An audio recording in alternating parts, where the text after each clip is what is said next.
course, Olympic world champion Elena Lilik, who is just incredible every time she gets out on the water. Stephanie Horn, who is the fastest in the semi-final. She'll be the last paddler on the course.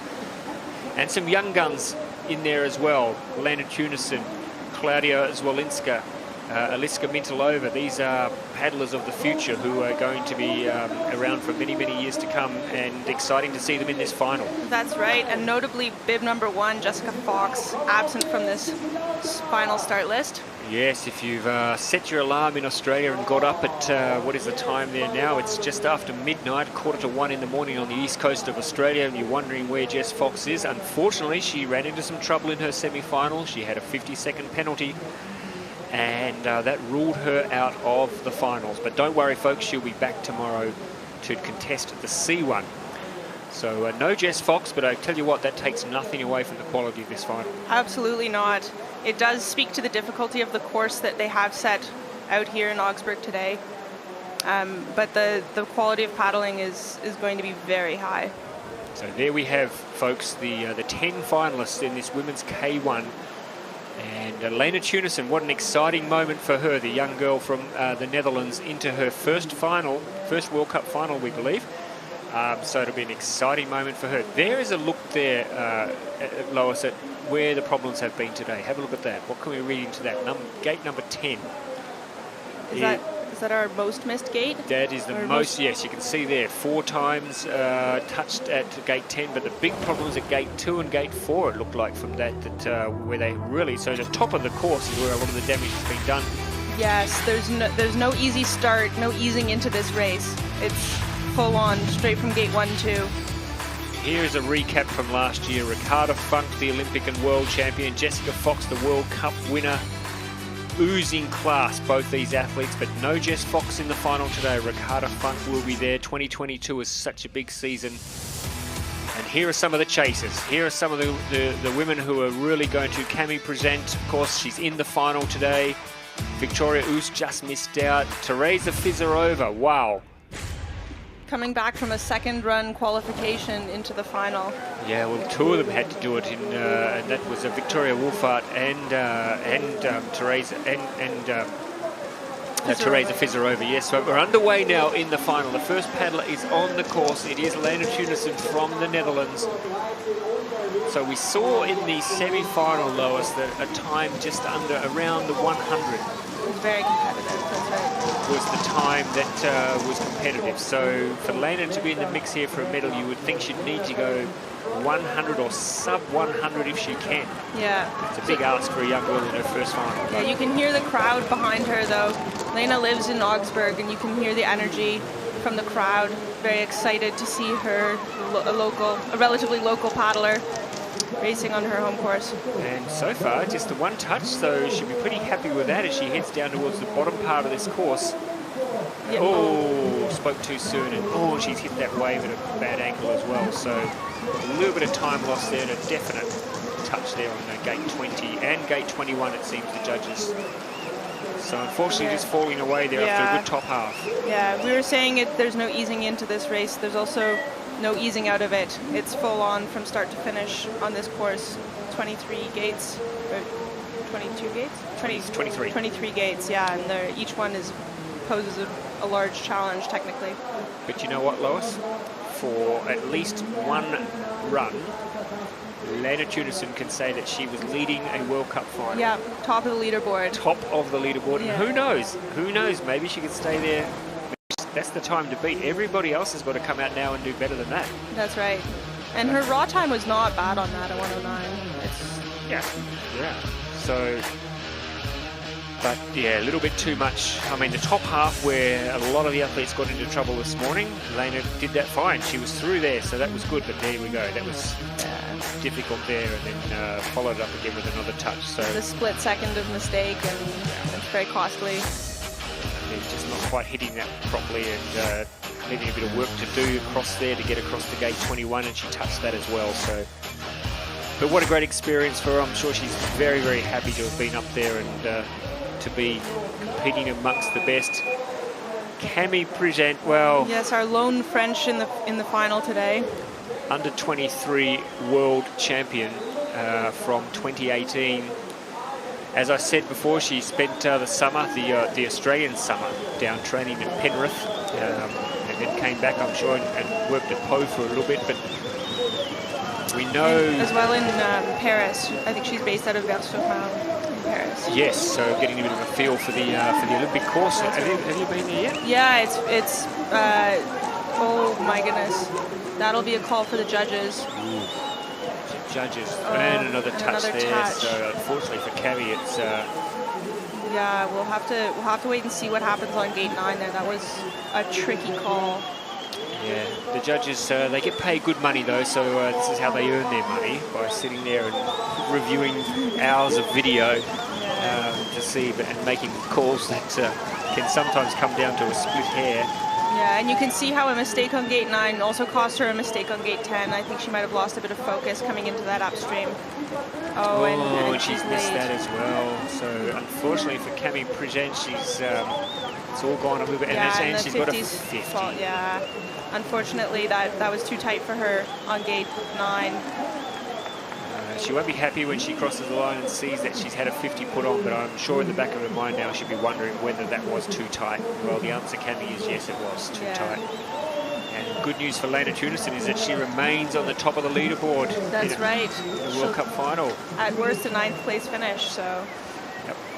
Forever that will come up on her bio when it pops up on the screen. So unfortunately there for Cami Present, but it's the start of a very long season, and I'm sure she'll just take this in her stride. Yeah, she knows, I think. She's not, that's confirmation, because she wouldn't know it was a tough angle that she went through. I'm sure we'll get the replay in a moment. But you called it, Lois. You called it when you saw it, and the judges heard your... Here we go. Let's see. Here we go. Here, look at that. She had a face full of water. Oh, gorgeous. Yeah. She missed it by a long way. Yeah, she looked pretty disappointed after that run. It's the kind of thing where it's coming at you so fast, there's nothing you can do about it, but you wish it was different. Nobody likes a gob full of water at the best of times, especially when it's not expected. And then to come up and think, did I go through that gate or did I not? That's right. And as you said then, it just threw her off for the next gate as well. And there was her race run. Her race run by the 3rd, 4th gate. And so, bad luck. Tough. Yeah, that's disappointing for her. Tough for Cami Present, but leaves it open for the rest of the field. And Eliska Mintalova, 24 years of age. As you've said, she's been very, very good. Still, very young, but gets faster every time, and tied for that European Championship with Stephanie Horn, who is the last paddler on the course. That's right. We'll see if their rivalry continues today. So Eliska Mintalova, she's underway now, clean so far at the top of the course, but there is a review on gate 2, which has caused too many problems today for everybody. But she's fast across that gap there to try and make up a bit of time. Yeah, you can see the speed on her boat is incredible. And she did that very nicely. That is a really challenging. Oh my goodness. Oh, and I'm not quite sure how that played out. Yeah. Gate 8 is a very challenging move. Yeah, there's a 50-second penalty on gate 9. Yeah. So you could see the nose of her kayak just blew the pole out of the way, and unfortunately that means to the wrong side, unfortunately. To the wrong side, so another 50-second penalty. So, wow, it was final. All of a sudden he's opening right up. That's right. Especially Mintalova is definitely one of the contenders for the top spot. Well, not that any of them aren't, but... Well, yeah, and she's missed that as well. She's got to go back for that. So, second time that's happened to Cami Present, did exactly the same thing. Yeah, you just see how physical it is for the paddlers out there today. So at the moment, unfortunately for Eliska Mintalova, and another touch there. So yeah, really falling apart for her. In a final with so much pressure, Lois, on these athletes, when it starts to fall apart, it's hard to correct it, isn't it? Yeah, and they're also going for the win. Oh my goodness! No, goodness me. Yeah, they're going for the win, so they're putting it all out there, and they're playing with the line. And if you're towing the line and it goes the wrong way, well, at least you gave it your all. So. Yep. So unfortunately for Eliska Mintalova, she is not going to finish on the podium today, and in fact, it hasn't played out very well. She knows it, but look, every finals experience is a good experience, And even the ones that don't go to plan, you learn a lot. Yeah, and that leaves Lena there. Look at her. Her spot. Hey, look at me, Mum. I'm number one. Yeah. Oh, can she hold on though? Can she be there at the halfway stage? That's what you've got to look for. Yeah, I guess that's the thing with finals is you never really know. You do your best run, and Lena did her best run. It was a 1:15, which was not a competitive time in the semi-final, but that doesn't mean that it won't be at least a top half finish maybe in the final, with everybody pushing just to the very limit.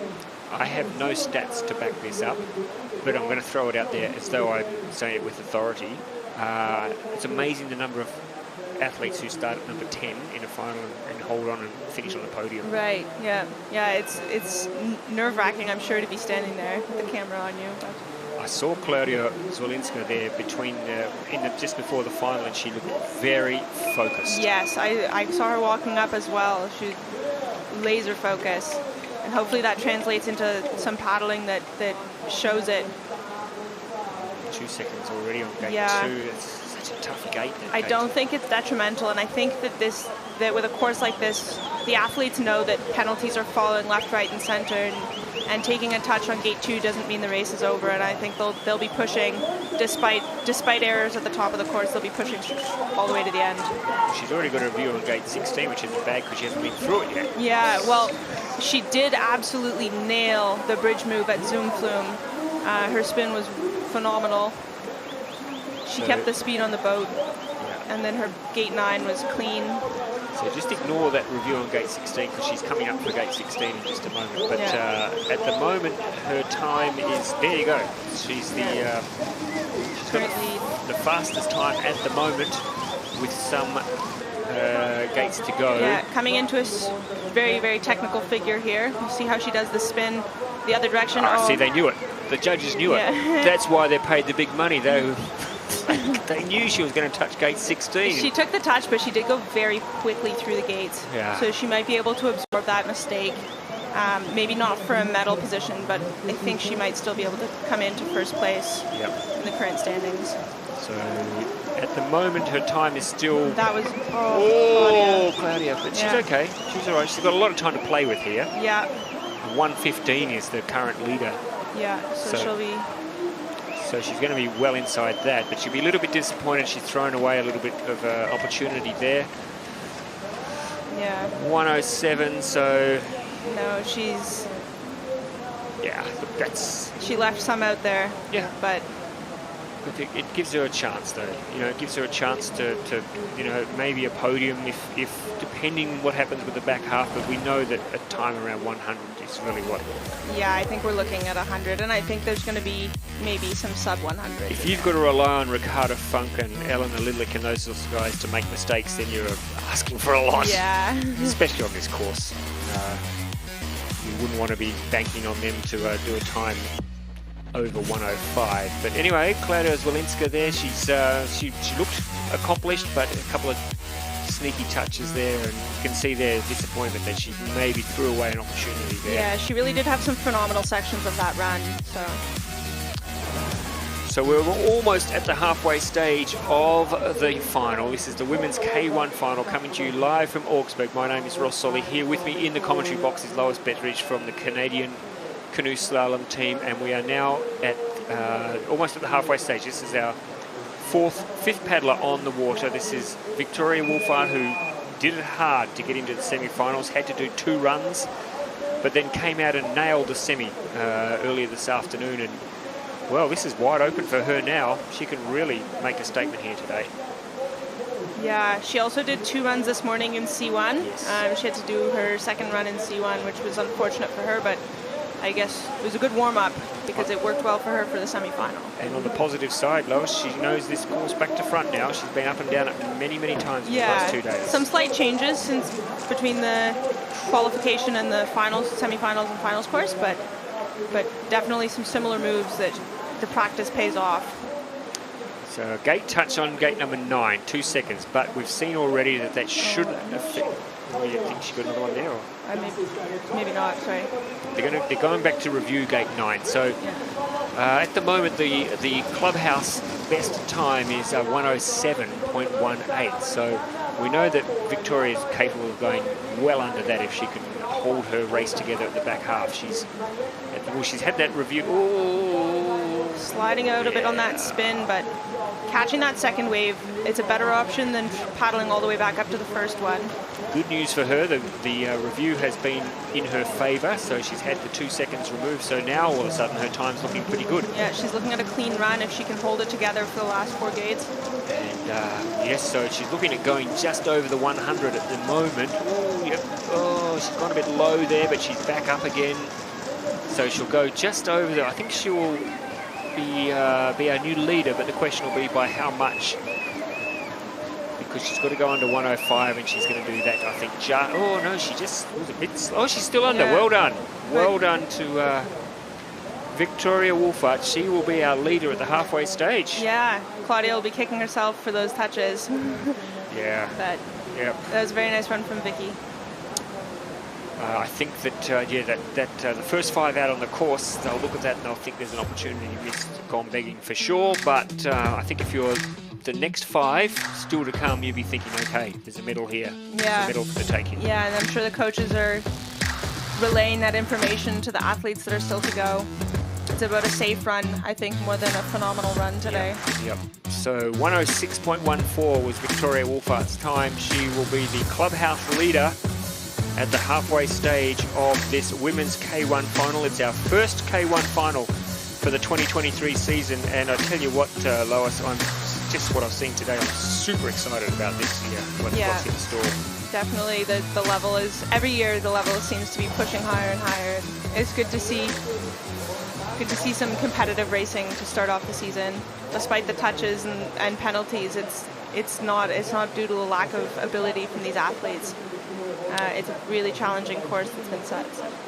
So unfortunately, we don't have an interview with Victoria. We were hoping to get an interview with Victoria Woolfart at the halfway stage, but she's not going to be there in time, unfortunately. So that's the problem you always have. If it's the 5th paddler on the course, they've got to get out of there and get up to the kiss and cry zone. And sometimes it can be a bridge too far. Yeah, that's right. It's always hard to get out of your boat right after a full run. Your heart rate is racing and your arms are full of lactic acid. It's and on top of that, your head is going through your whole run. You're replaying the good and the bad. And if you know, even though you're on top there, which Victoria is, but she would know that time's probably not going to be competitive. Yeah. Okay, we might be able to get to Vicky after all. Let's just see if we can cross down and see what Victoria Woolfart's got to say after. See. So we're at halfway stage and you're leading. How do you feel? How was it? It was a quite good run. My finish sprint was a bit through the eddy. I think I lost some time there, but I'm very happy with my performance, whatever comes now and whatever happens and whatever the outcome is. Perfect. Thank you. Thank you. She's got one of the great smiles in canoe slalom, hasn't she? She looked very, very happy there. Absolutely, a very good competitor. Yeah, indeed. So Victoria Woolfart is our clubhouse leader at the halfway stage. There we see Noah Hege, one of the German K1 men preparing for his final.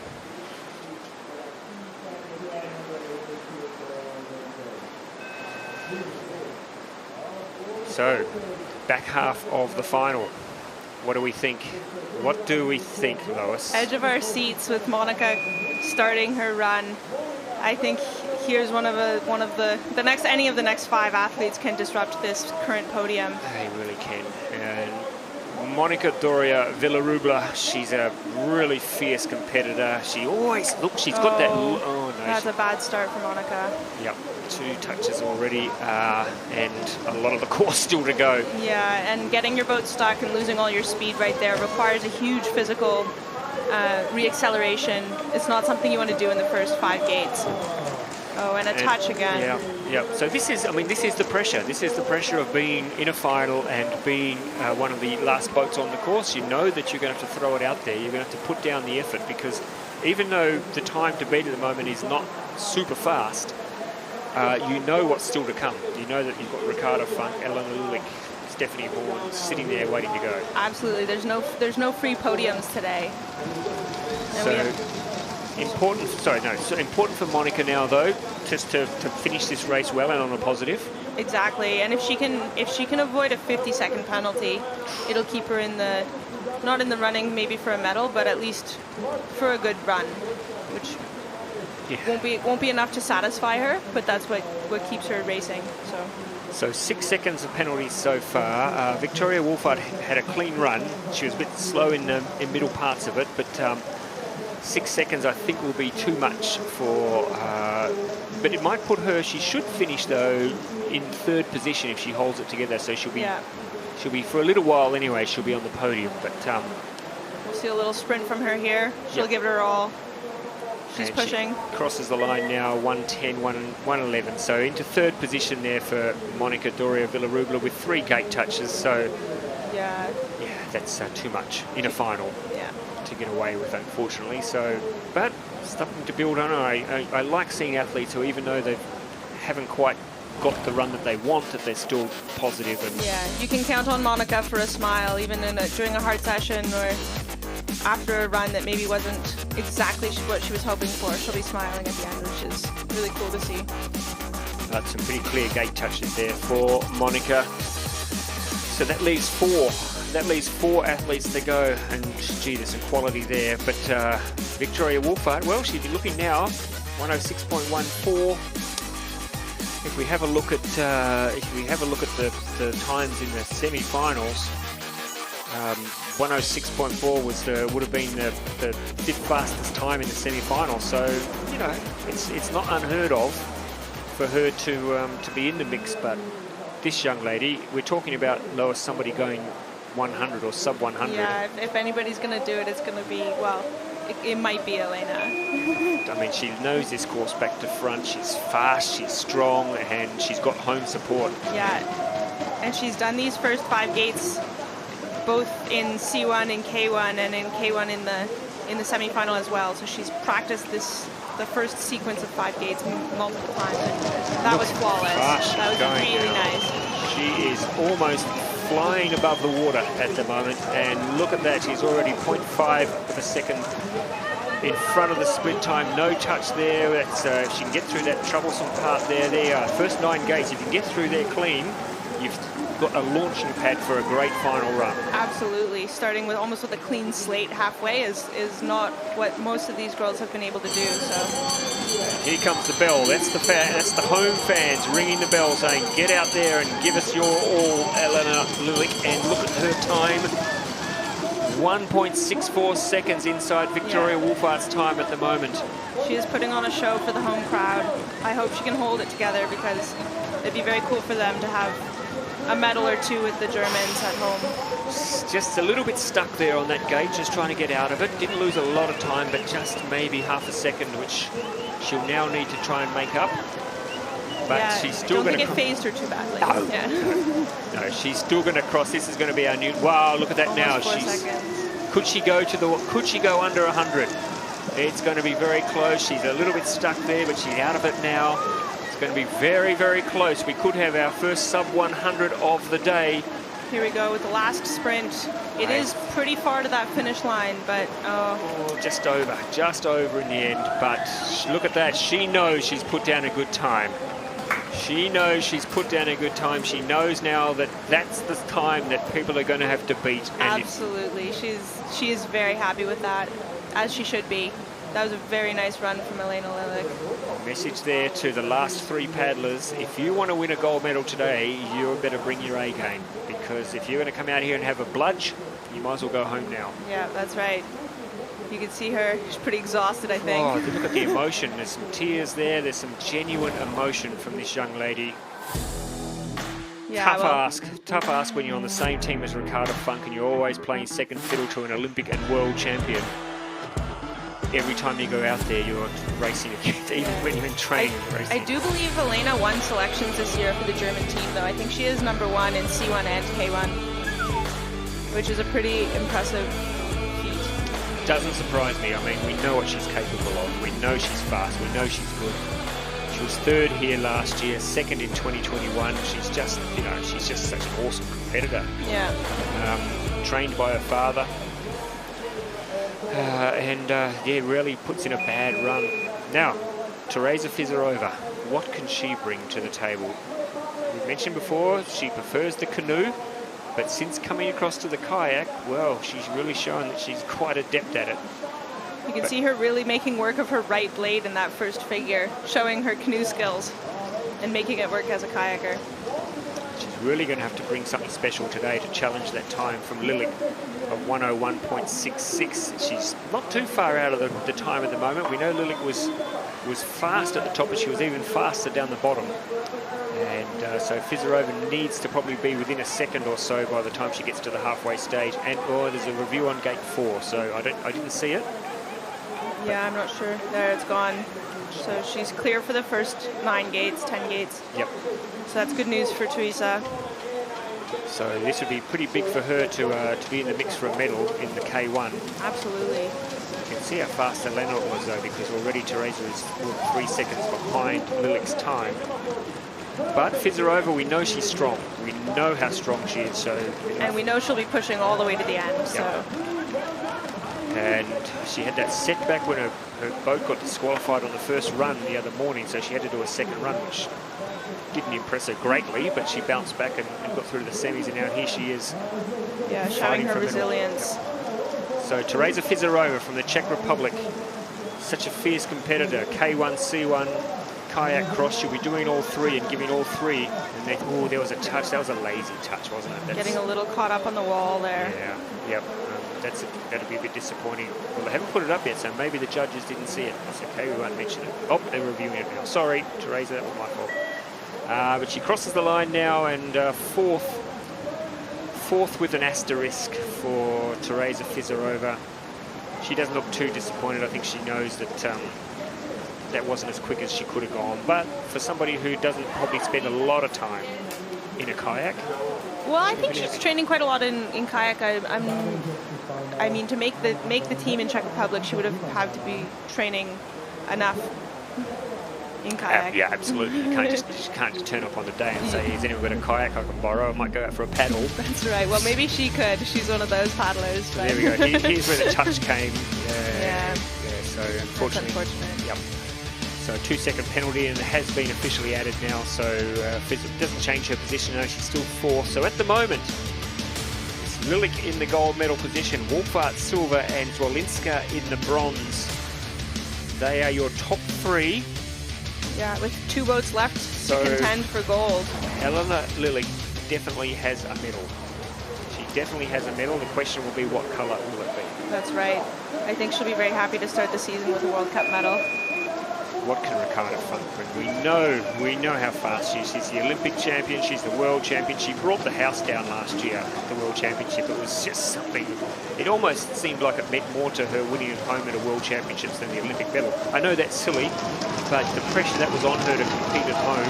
Absolutely. She put on an amazing show last year, and here she is starting this run again beautifully.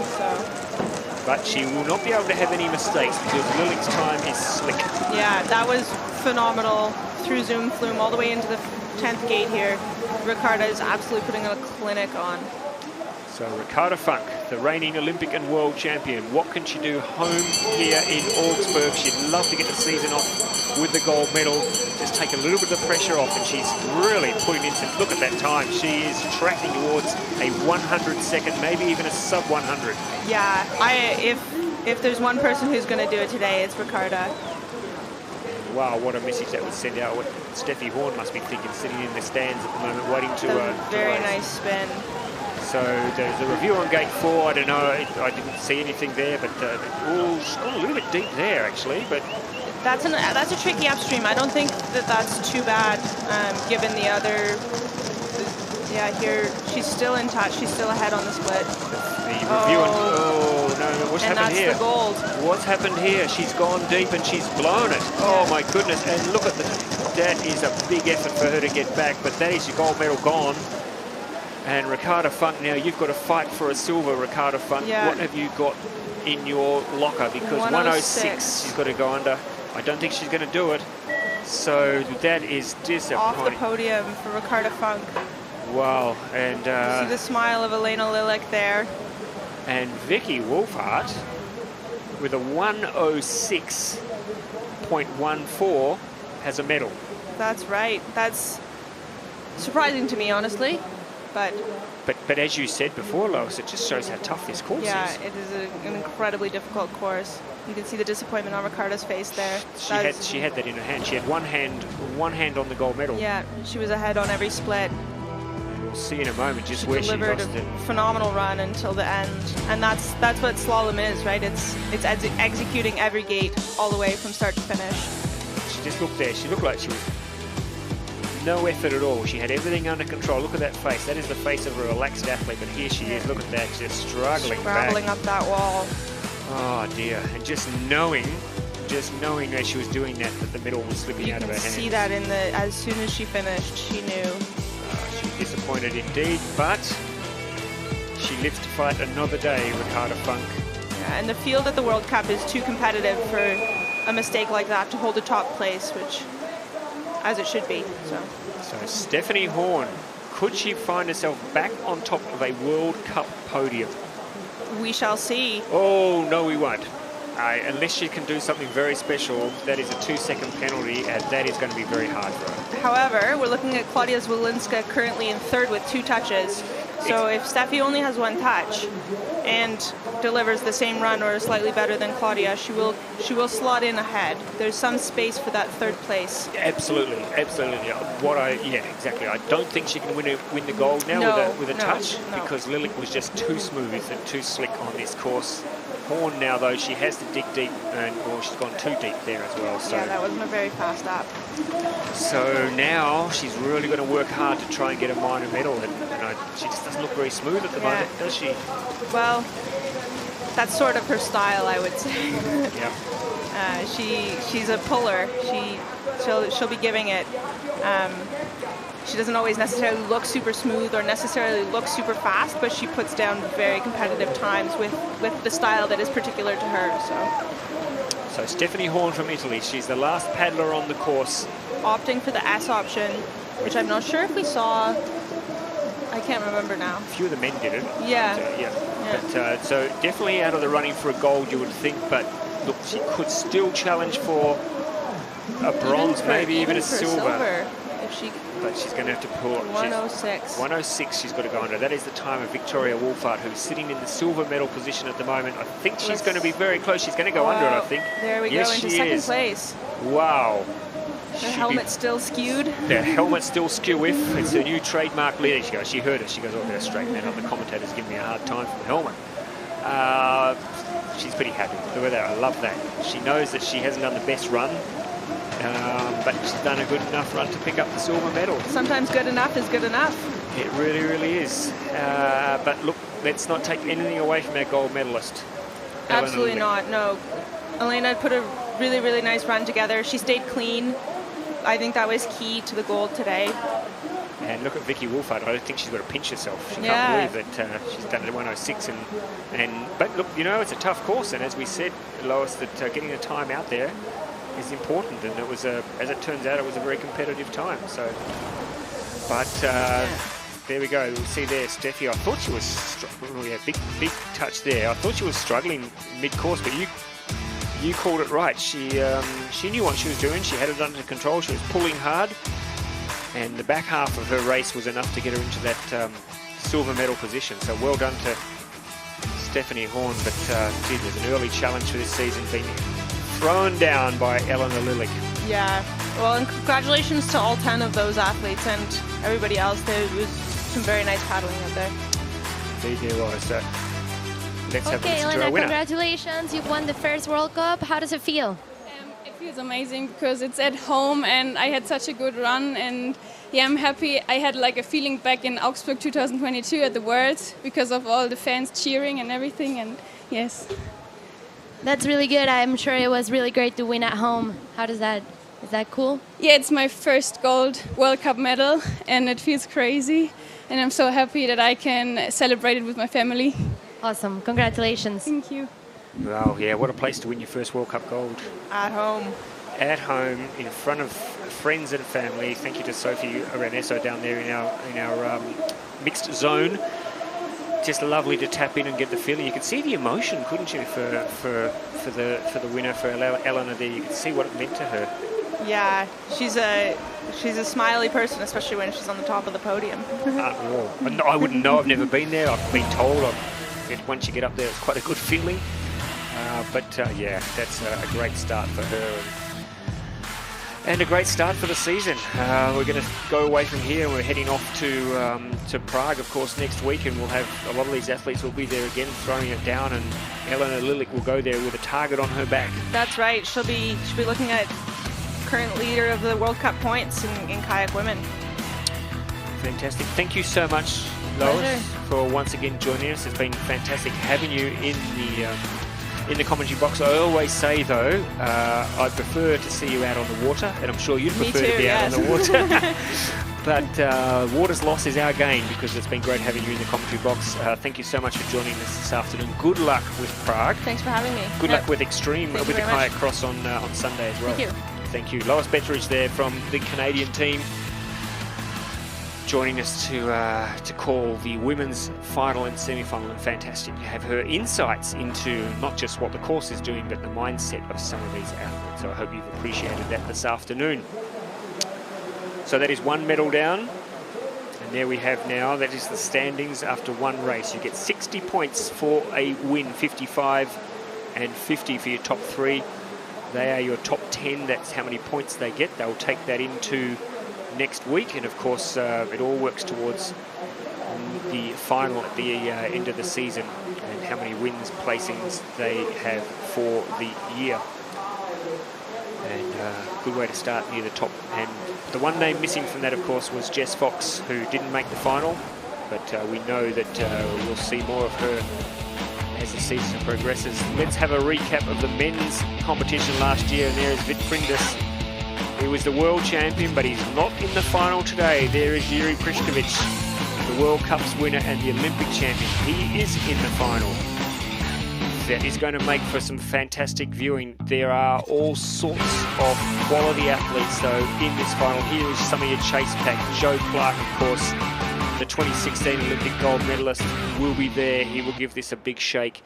We've got Giovanni De Janeiro in the final. We've got some young guns. That's what I'm excited about, to see the likes of Jakub Krečki, Tituan Kastrik, young guns who are at the start of their career, taking on some of the old guns who have been around for many, many moons, and all of a sudden they're looking behind them and they're seeing these young guys coming through and snapping at their heels. There is your lineup for the final, and Chris Bowers from the GB team is back in the commentary box.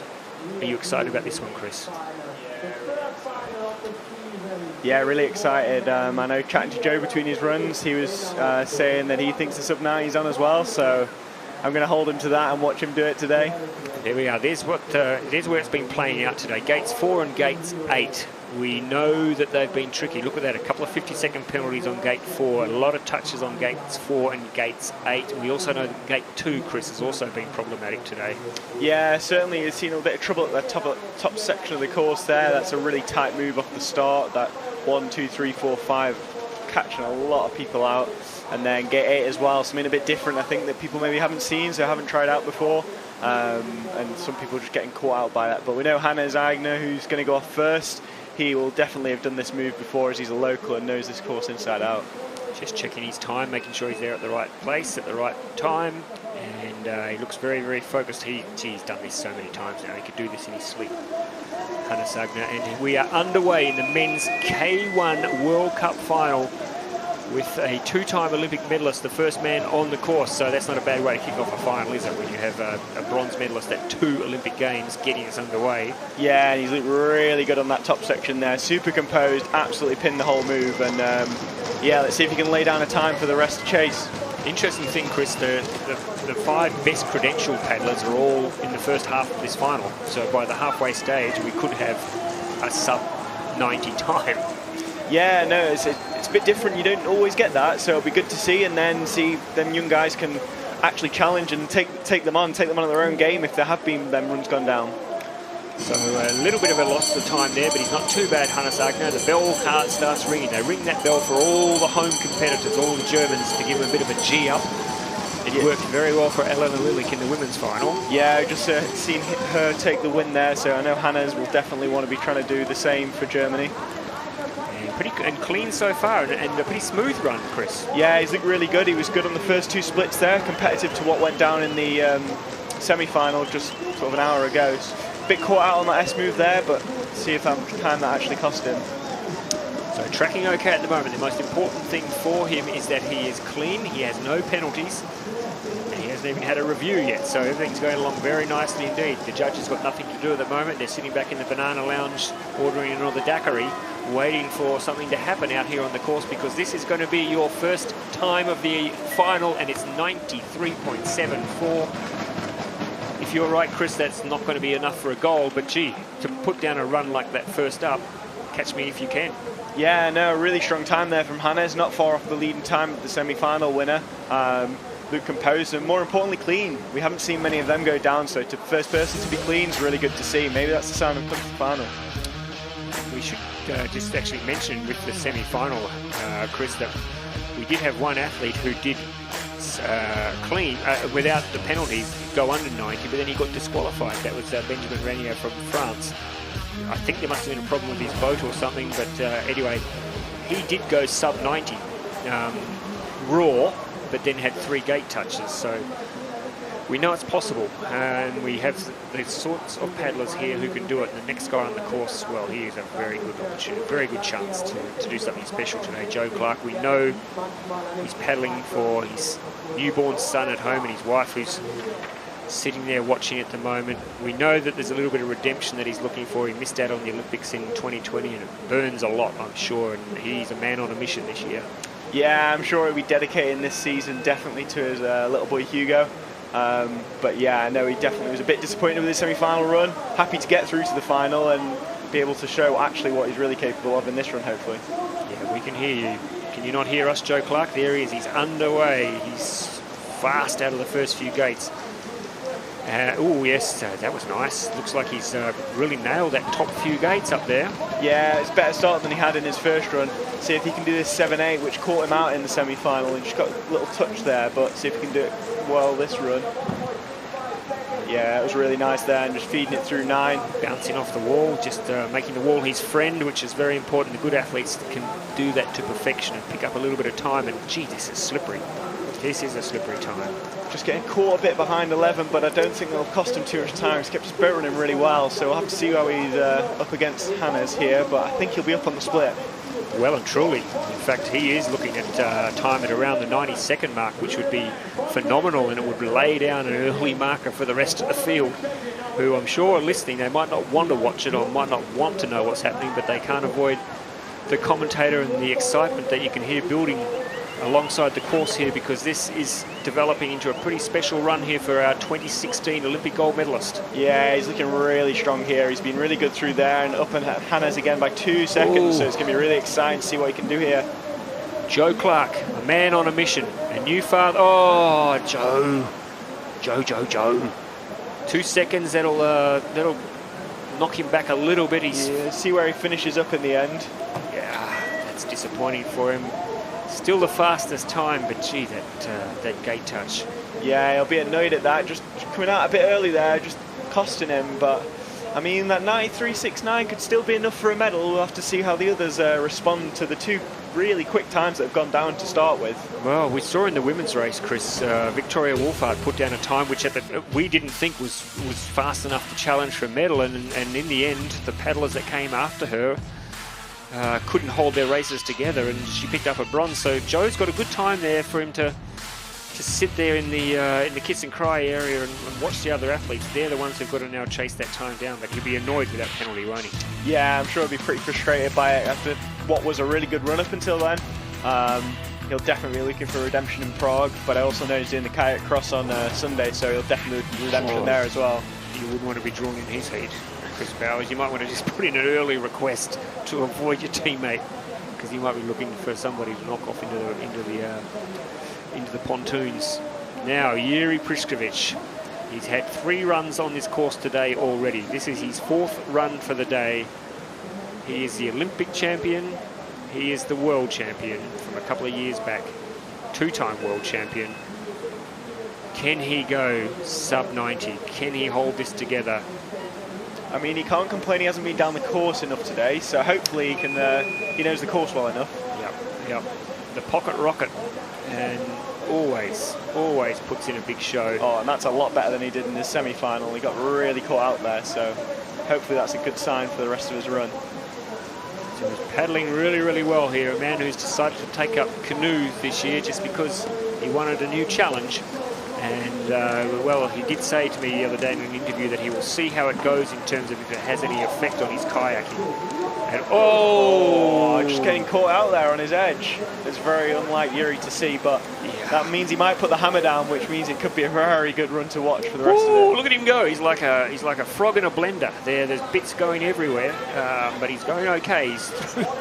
No, another touch there on gate 10, so a bit of panic there maybe set in for Yuri Priskovic and the review on gate 11, so yeah, he's going to have to really put the hammer down now. I mean, it's Yuri Priskovic, so you can never say never, but it's going to be a big ask. Really is. For a guy who's done 3 runs today already, he's going to have to dig pretty deep here. Yeah, his arms will definitely be burning. But you know you'll have a smile on his face when he gets to the end, because he doesn't stop smiling. Look at him, I think it's even a smile now. It might be a grimace, I'm not quite sure, but it hasn't gone the way that he would hope in this final. Oh, that was nice though. Yeah, really nice there on the curl to the up, but I think it's probably too little too late, unfortunately. Yep. And Joe's time will stand now. Joe Clark, 93.69. So Yuri Priskovic is into 3rd at the moment. Yeah, he'd be a bit disappointed there. Just lost it on a couple of gates, didn't he? And tried frantically to recover, but actually did himself more damage. Yeah, he's really good on the top there. Just as when he got to gate 9, just the edge catching him out and hitting the gate, and that seemed to just be the undoing of him a bit. So Joe suddenly has a smile on his face, because he might have thought, oh yeah, look at that. Might have hit him in the face actually, Chris. Which would not improve your mood, I wouldn't have thought. And there's a touch there as well. So yeah, very un-Priskovic-like. But he will be fine, I'm sure, and watch out in Prague when he comes out. Or watch out tomorrow in the C1. And then he's not doing the kayak cross here, so maybe he'll come out for revenge in the C1 tomorrow. But if I was Joe Clark now, I'd be feeling a little bit more comfortable, because I would have thought that Yuri Priskovic was one of his big threats to go under 92. There's some very good young paddlers to come though, so... Yeah, I mean, of them 7 left, I mean, I think probably 4 or 5 were touching on that sort of 93 barrier. They just had touches that put them over that time, so they've all been capable of that time, but can they deliver it and go clean? We'll wait and see. Here's a man from Poland, Dariusz Popelia, who is the 4th paddler on the course.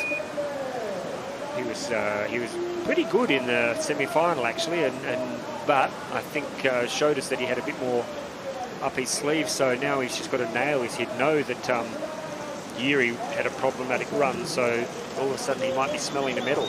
Yeah, Darius really composed off the top there. He got some quite messy water, but dealt with it really well. So we'll just see how he goes on going through this section. A bit off Joe, but we know Joe was really good on the top, so actually he's still in touch. It was nice too. Yeah, he was really nice there on that spin on 8. I think that probably gained him a bit of time, see how he can take on this double up now and get away and get tracking down the river. I reckon if you get part through those first 9, Chris, without a touch, then you've got a launching pad there for a good race, haven't you? Because that's where a lot of the damage has been done today. Yeah, I'm sure Joe was thinking that, but then he hit gate 21, yes. So we certainly know it's not over until it's over. Yeah, for sure. But good so far here for Darius. No penalties, and yeah, nice there. That looked quite smooth. So a good run coming together here. He just needs to make sure that. Ooh, yeah, good. I think so. I think. Oh, he's got given a penalty there on the. I think it was the outside pole with his blade. I mean, it's a big ask with a touch. Yeah, he was already behind Joe's time, so 2 seconds extra. But there's a little bit of wriggle room there between 1st and 3rd at the moment, so he could sneak onto an early podium position. Yeah, I'll have to wait and see. He was good on the bottom there, so let's see where he comes through towards the finish. But I think he's probably going to go into that third place. Unfortunately, that touch and just losing a bit of time here and there has cost him. Yep, so he crosses now into fourth, in fact, so he's just outside Yuri Priskovic's time. So Yuri with 2 gate touches, still sitting in... Oh, hang on, what's he saying now? He wants to argue the toss about something. What the heck, he says, oh, what are you talking about? That's not right. Did I hit it with my head? I can't remember. You would have shown me. So let's show him where it happened, because... was it this gate here? I can't remember. I think it's the one after this one as he comes through. It's with his blade on the outside pole. So this one's okay. Ooh. So this one here, we think this is the one he might be banging his head about. Let's have a look. Oh, was that water or was that pedal? I think he's all right. What do you think, Chris? I think it's the judge's decision. Oh, come on, man. The judges need our guidance. They're listening to us. They want to know what we think.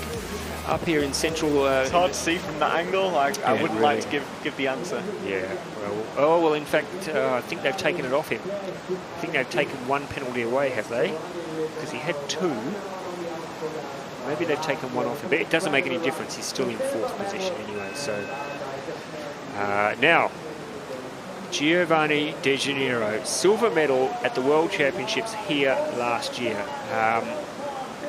Really wants this year to be his year. Really wants next year to be his year, to be honest. But just feels that now is his time. Maybe. Yeah, he got a silver medal here in Augsburg last year, so he knows how to race the final here. I'm sure Joe's in a bit of a tricky situation. I know they're really good pals. So hopefully he's cheering him down. Well, I'm sure he's cheering him down, but I know he'll also want to go behind him. Well, somehow he's managed to get 3 seconds behind. I didn't think he was...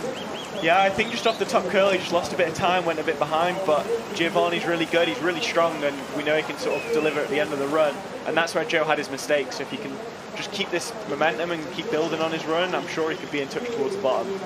So Giovanni De Janeiro, the big Italian, is on the course and looking to try and go under 93.69. He's picked up a bit of speed. Oh, was it a touch though? No, I think that was fine. I think that was just water as he went in. So I think they've given him a touch though, so they'll review it. Oh, and there's another tight one for the judges. They've got to put their daiquiris down now and focus on the screen, because Giovanni De Janeiro is giving them some work to do. Oh, we see Giovanni really nice there on 18. That'll definitely help him out, and let's see how he can deliver this bottom move. He's only 1.3 off Joe, so actually we know Joe had the mistake towards the bottom. Actually, he's really in touch. Again, he's relatively well paddled there from Giovanni, so it's going to be a close, tight sprint to the finish here. He could be in the mix here. In fact, I think we're going to have a new leader, folks. Check this out. He's going to go under 94, I think. Yes, he has. There is your new leader. And that's including his penalty as well, so... Yeah, that is a good run. Giovanni De Janeiro. Joe Clark goes, I can't believe it. He's got a gate touch and he's still quicker than me. What he's got? I don't remember that. Don't worry about it. You're on top of the leaderboard, my friend. Just enjoy the moment, and we'll go back and check out that touch. Here we go. Let's have a look. No touch there. That is... I think it was gate 14 was the one. This one here. Yeah, gate 14. I think it was water as it went in. Like, it's hard to see without all the angles. That's why the video judges get all them different angles to be able to see it from different places.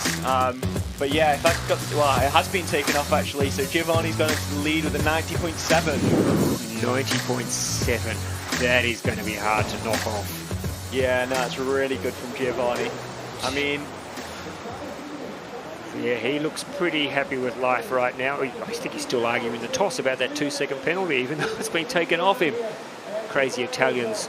They're in the lead at the moment, though. They have the gold medal position at the halfway stage of the final. Look at that quality. Look at that quality in your top 5, folks. And we're only halfway through the final. Giovanni De Janeiro at the top. Joe Clark, Hannes Agner, there your 1, 2, and 3, and Yuri Priskovic outside of a medal. Let's have a listen to our race leader at the halfway stage. Halfway through the race, how does that feel? It feels good. I had a bad first up, and yeah, I knew the guys in front of me could be really fast, so I just gave my all. I solved the 2 spin very well, and I'm happy about that. Yeah, definitely looked like you had a tricky beginning, so congratulations. Thank you. Yeah, he did look like he was, well, you mentioned it you called it at the start, Chris, that he was 4 seconds down or something, wasn't he, on Joe at the early stage of the race? So he's had a really good back half. Yeah, no, he certainly was a bit down off that curl at the top, but then he just brought it back. I think he was just really, really good through that middle section and then through to the bottom, which we know is where Joe sort of lost a bit of time and picked up that penalty. We've got sort of 5 more really exciting athletes coming up, maybe a bit younger, but certainly all capable of putting down really good times. A very good test of their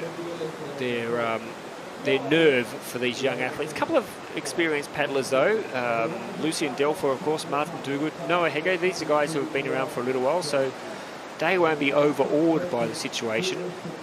But if we look at the times for the semi-finals, Chris, and the fastest time was 92. That was Martin Duguid's 92.34. Nobody went anywhere near the time that Giovanni has just set. Really, this is something which is pretty special, I think. Yeah, no, that 90 is really good from Giovanni. But as we heard there in the interview, he said he had time in it, which means there's probably still more in there that if they can get it all together, maybe one of the next 5 are capable of the sub-90. The next 2 paddlers, well, they've got the benefit of youth on their side, youth and the free will that comes with being a young man and just being able to throw it all out there. He's got nothing to lose, has he, Jakob Kretsky? Getting through to the final would be such a big deal for him, and now, you know, whatever he does here, he's going to be happy, isn't he? Yeah, speaking to him between his runs, he was super excited, and I know he's a really electric paddler to watch, and you're going to get some exciting paddling, and if he can hold it together, it's going to also be really quick. So let's see what he can do. He's got a lot of moving parts there. He's like a Swiss watch with a lot of moving parts, all working in synchronicity though. So at this stage, woo, look at that. But as we know, Giovanni was a bit slow at the top, but this is a very fast top half. My goodness, he is going through like a freight train. Yeah, he's looking super composed at the top there. He's really good there in that up left 10. See if he can get the cross and come into that upright 11. Oh, it's ticking up a penalty there. But again, we know Joe's in second place with a penalty, so actually there's definitely a run in there with a penalty to put you in that sort of top 2, top 3 spot. So he's gone down a little bit in time now. He's got a review as well on gate 10, so that's not going to play out very well if that comes through. So at the moment, he's on the course with 1 gate touch, potentially 2. He's going to have to really work hard now to finish. Well, I don't know that he can take the gold medal position, but he'd want to have a crack there at the silver. That's 93.69 is the time that Joe Clark has on the board. Yeah, I think it's a lot to ask now. He's losing time in a couple of paces, but if he delivers this curl well, he could be in the mix in that top 3 spot. So he threw that gate quite well, but now we know his time's ticking over now. I don't think he's going to finish in the medals, unfortunately, for Jakob Kretsky from the Czech Republic. He is in 6th position, a shake of the head there. He definitely had a touch at least, but he's not happy. I've never seen many athletes come in who are happy, having picked up a couple of touches, but he feels that he might have been a bit hard done by, or maybe he's just disappointed in himself. Yeah, I can imagine he's probably a bit annoyed with +4. Probably feels like he should have done better, but to make the final in your first sort of senior race as a senior team member is pretty impressive, and I'm sure he's got a pretty exciting season ahead of himself. Yeah. So Jakob Kretsky now moves into there's an asterisk. They're looking at the second touch that he may have had, but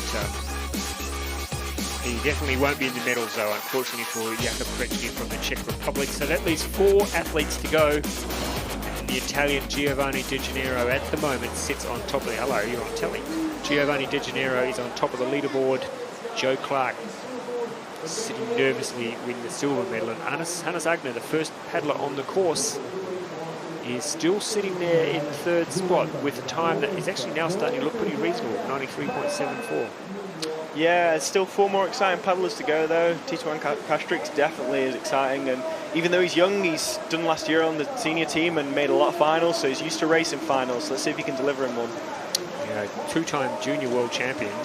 It would be a big call today, wouldn't it? It would be a big feather in his cap if he could go off and knock off a final field that includes 2 Olympic champions. Yeah, I mean, he did really well there to deal with the water. It looked like he got caught out a bit there, but paddled it really well. see a bit up on Gio, but we know Giovanni didn't have the best top section, so he's going to have to really put the hammer down to stay in touch. Gate 9 is always a bit tricky, but I think he's through clean. That was really nice there on 10, and getting the movement into 11, just be able to sweep up round it and get out quick.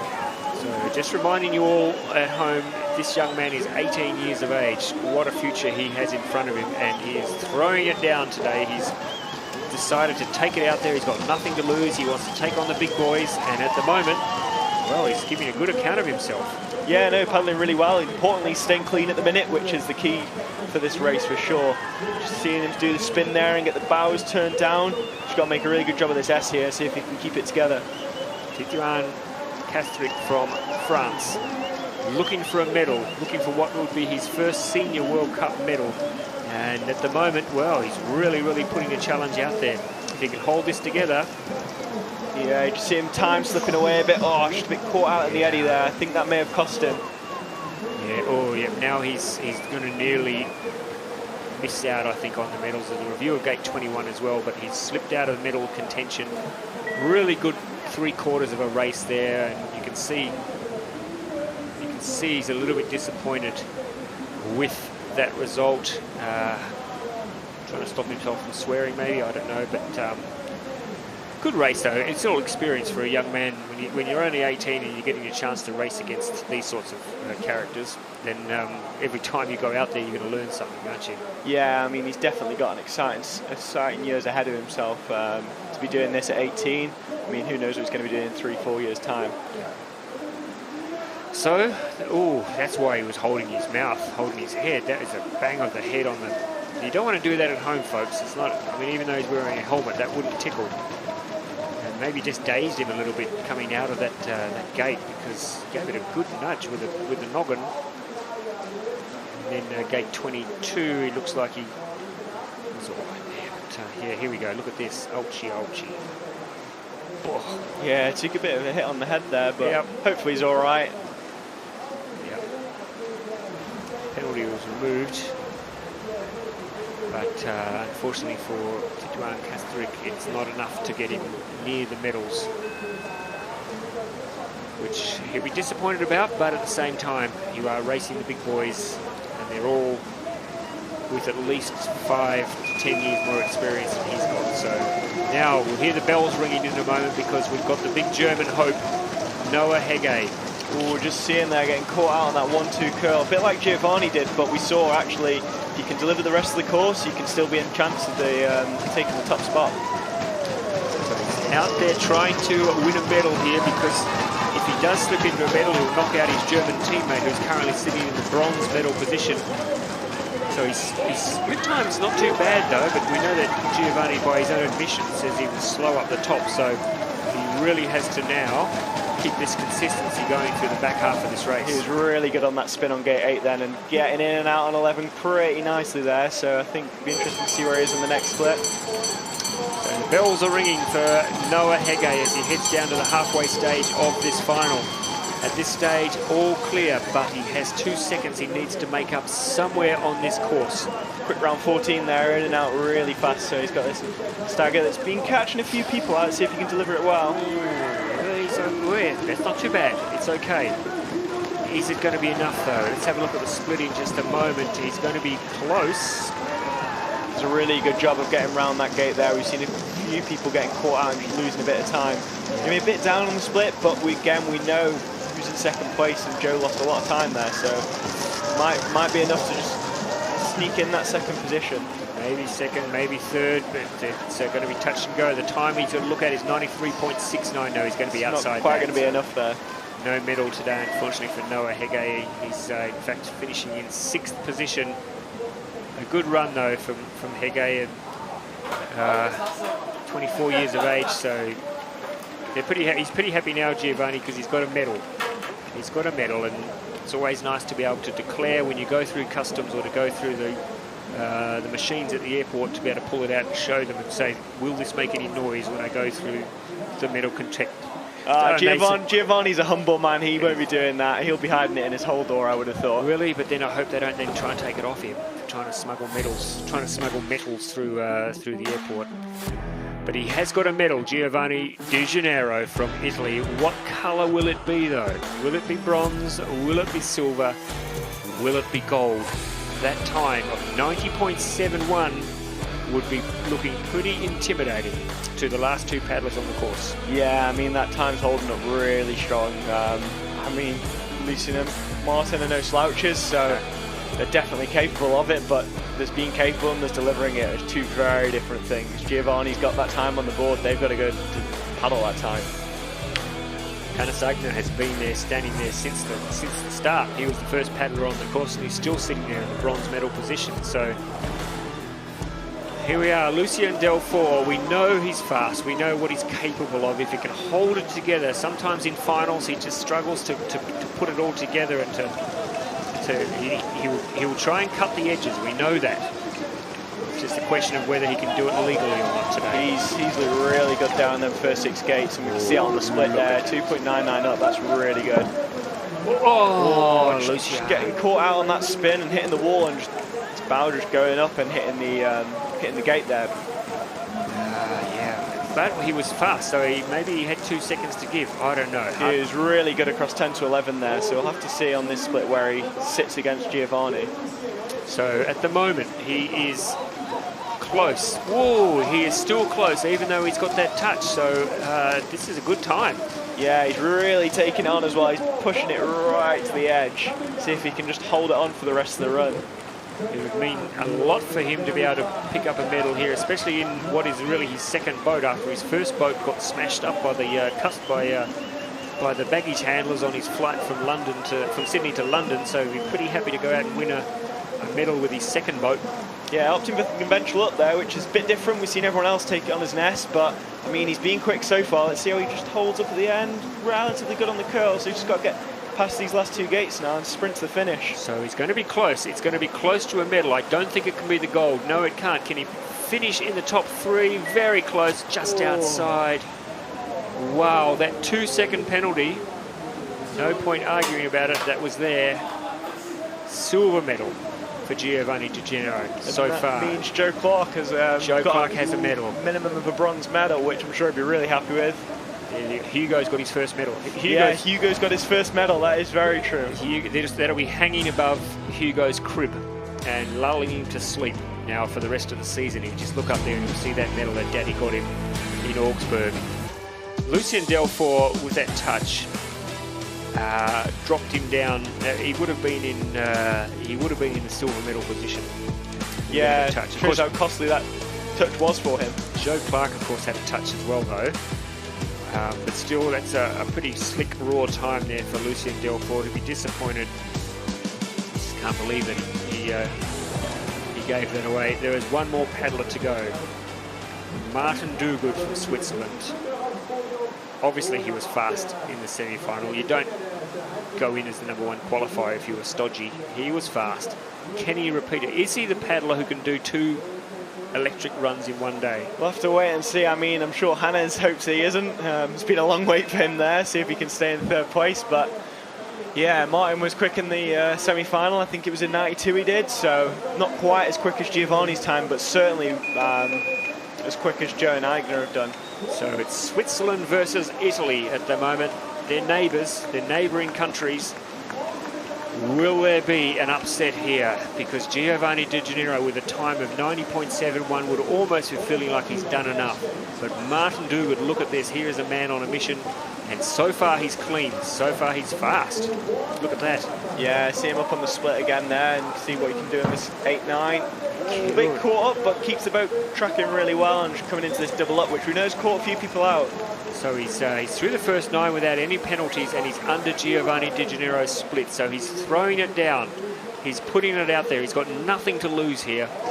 He really, really hasn't. He's got the time he needs to beat. It's fast, but he's capable of doing it if he can hold it together. Yeah, you just see him missing out on a bit of time there, just getting caught up in a few places. It goes to show how fast Di Gennaro was in the middle part of that course, doesn't it? Yeah, I think he was really good at just being composed, getting around the gates really well, but then he carried it all the way down to the finish, and he was just good all the way through. So any little mistake is going to be so costly for Martin right now. He's doing well though. He's still clean. He's still clean. He's got a couple of tricky gates to go. But he's going to be challenging for a medal. The question is, what colour can it be for Martin? Oh, Martin Duguid, that split doesn't look very good. Yeah, I think he's probably missed out on beating Giovanni, but we know there's that little bit of a gap there, so if he can put it down, maybe he can challenge for a bronze or a silver. 93.69, he's not going to be inside 93.69. He's not going to be inside the bronze, unfortunately for Martin Duguid. He misses out today, but it's a gold medal to the Italian, Giovanni De Gennaro. Congratulations to you, Giovanni. Well done. Pat on the head from Joe Clark, who's got the silver. And we know that the bronze will go to Hannes Agner, who's waited patiently there since the get-go. It's been a long afternoon for Hannes Agner, but he won't mind because he's got that bit of bronze to take home with him now. But yeah, I mean, that is a good run, Chris. That's a good run from Giovanni, and a time that really, when you look at it, 90.71, pretty impressive. Yeah, no, and you said he wanted it to be his year this year, and he's got off to a pretty good start. And even though he told me before this event started that he doesn't really like Augsburg, he finds it a bit hard. He's now won a silver medal at the World Championships last year, and he's backed that up with a gold medal today. So yeah, I think it's fair to say he can like Augsburg now. I think he might be having to revise his thoughts on Augsburg, because it seems to be a pretty happy hunting ground for Giovanni De Gennaro, who's kicking off the 2023 season with a gold medal. Really looking forward to hearing what he has got to say. Congratulations to our minor medalists as well. But let's cross down now to the finish line and have a listen to our gold medalist from Italy, Giovanni De Gennaro. Okay, congratulations. You just won the first World Cup of the season. How does that feel?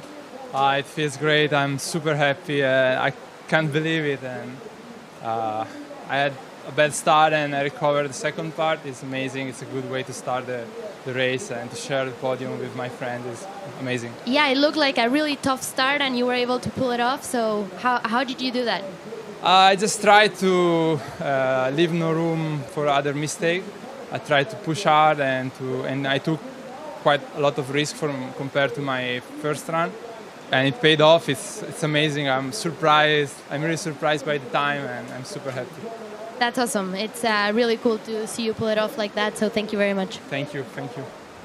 Yeah, well done. And as you said there, Chris, look at Joe Clark. He's pretty happy. He'd be happy with a silver as well, wouldn't he, Joe? First race of the season. Not his best run, and he's still got a silver medal. Yeah, I don't know if he thought he would have got that after getting that penalty, so I'm sure he's pretty happy to have come out with that in the end. But again, we know he was quick there with the 91, so it was really close to Giovanni's time, so we know he was quick. And yeah, I'm sure he's excited for the rest of the season now. Look at Yuri Priskovic's time there with 2 gate touches. He still wouldn't have beaten Giovanni, but he would have been in the silver medal position. Yeah, I mean, it's been a new challenge for him. As we say, doing 4 runs instead of 2. He's doubled the amount of runs of any of the guys out there today in the kayaks, which is different for him. I mean, you may say it's affected him, but he was still quick. So yeah, it maybe hasn't affected him.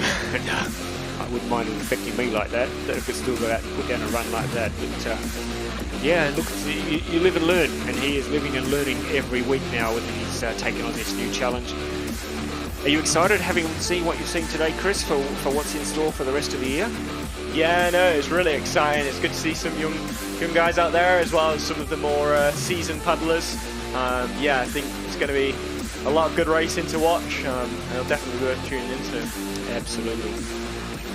Thank you, Chris Bowers. Thank you for being part of it. Of course, we would have preferred to have seen you out on the water, but hopefully we'll see you out on the water in the semi-finals and the finals next week in Prague. We're just checking the World Cup standings now after the first race. And of course, 60 points for the winner, Giovanni De Gennaro, Joseph Clark 55, Hannes Agner 50, and Lucien Delfour there with 44 points to kick off the season, down to Titian Kastric, who finished in 10th position and picks up 38 points. Of course, those points tally up during the season to decide who is the overall World Cup winner for the season. So a good way to start the season for Giovanni De Gennaro. Thank you, Chris. Good luck on Sunday. Looking forward to seeing you in the kayak cross. You've got a couple of days now of rest that you've been able to prepare yourself for a bit of a slugfest. Maybe. Yeah, we'll wait and see. I'm looking forward to it. Should be absolutely fantastic. And of course, we will bring you live coverage of that race. It's our new Olympic event, the kayak cross, and all that action coming to you on Sunday. Tomorrow, of course, we will have semi-finals and finals of the men's and women's canoe. We saw some great racing today, and we're guaranteed to have some great racing for you tomorrow. The weather has been perfect. The racing has been outstanding. This is a fantastic course, of course. It's an historic course. It was where the canoe slalom Olympic journey all began back in 1972. Catch you tomorrow.